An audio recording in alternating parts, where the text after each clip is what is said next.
Welcome to my channel Urmisha World. In this Python for Beginners series, today we are going to learn about the user-defined variables.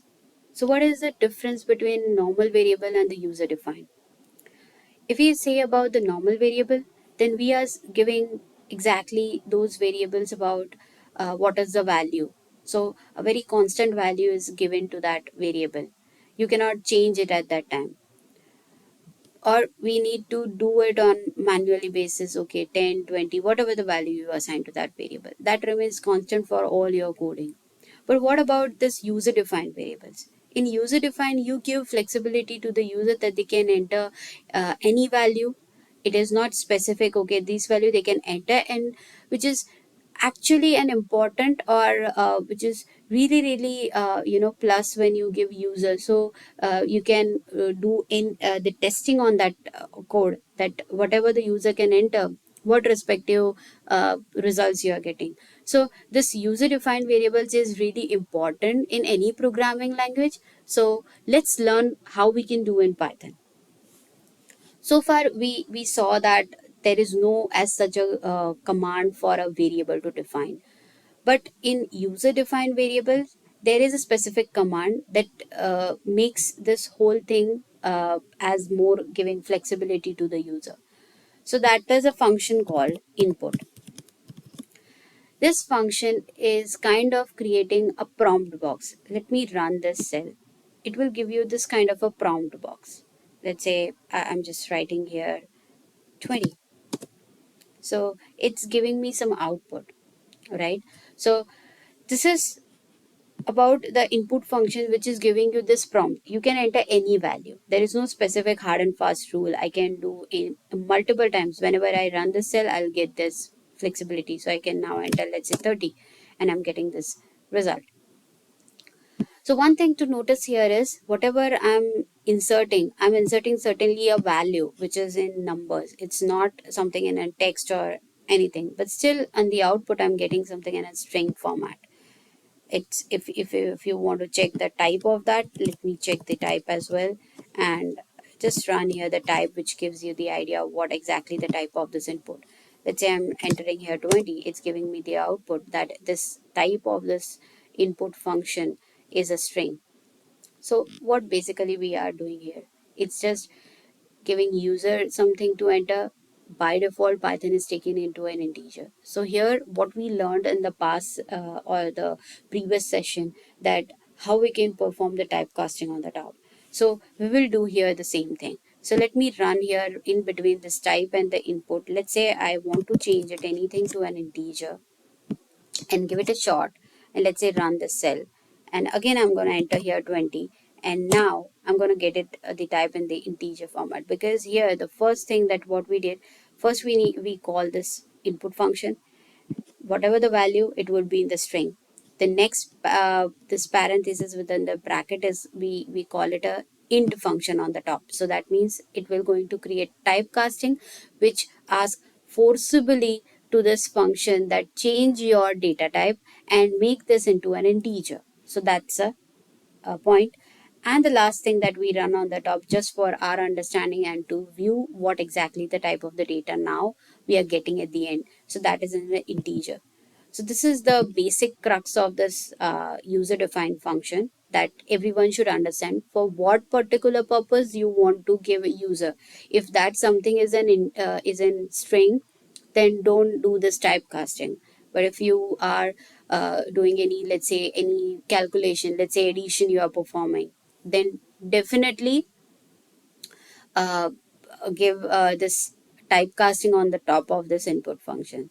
So this is the tips on that, on this, to understand that. So here it's simply we haven't give any variable assigned to this function. So now we will start giving a variable and kind of creating and try to insert a value to that. So let's give it a variable name as in capital A, which is equal to input. And within this input, if you see this one, if I say simply, this is just giving a simple blank input function. You are not getting any idea what sort of you need to do here, what's supposed to do. I'm simply entering because I knew it, but what about the other user? So you need something as a label to be defined here. So for that label purpose, what we do here in the input function, just give it in double quotes. Let's say I'll say enter a value. So that's what I'm simply saying. Or not or, just let's work on this. And after this, I will say print, not a print, let's say just simply a. Run the cell. Here I will write here 45, and this is giving me the string. So as what we learned, let's change it to the integer right here, and this will going to give me the same value 45 in an integer format. Okay, so that's a number one. Now this is all about input that you can give here. Let's say I want to give it another variable, and in this variable I want something in a float format. So this is my input, and within this I will say enter b, and in brackets I will write say in floats. So it's give it a clear idea that you should enter here in the float, and I want something the b in the output. Run this cell. It's we need to again enter. We haven't put them in a command, so now enter b in something in a float 35.78. It is giving it an integer string, so let's change it to the float, right? And here I will put this current just for here purpose as in comment. Let's run this cell. For this, let's say 45.89. How you can have it in a float as well. So this is about user defined variable, how you can get this user defined variable. Now let's see, I want to do some kind of an operand to be given here. So I can create here with an op is equal to, I'll simply write here the input, and like enter operator, right? And so enter the value. Let's say I want to do something with a plus, so it's giving me in the string format, and which is definitely work out for us. So this is how you can, I have shown you how you can do this for anything which is an integer. You want something in a float or something in an string itself. Uh, Many of you were wondering that what we can do on this. Then we can create a kind of a calculator.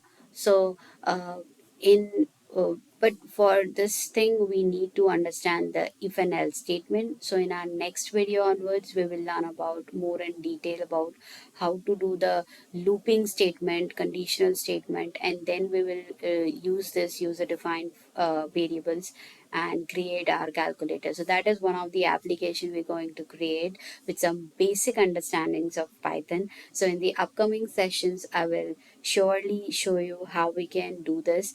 So stay tuned with me, go through my videos, and please come tomorrow on the same time, or on daily basis I am uploading this video on Python, so we can have our first calculator with the basic commands and everything, and we will sort of do this here. All right, so see you on the next video.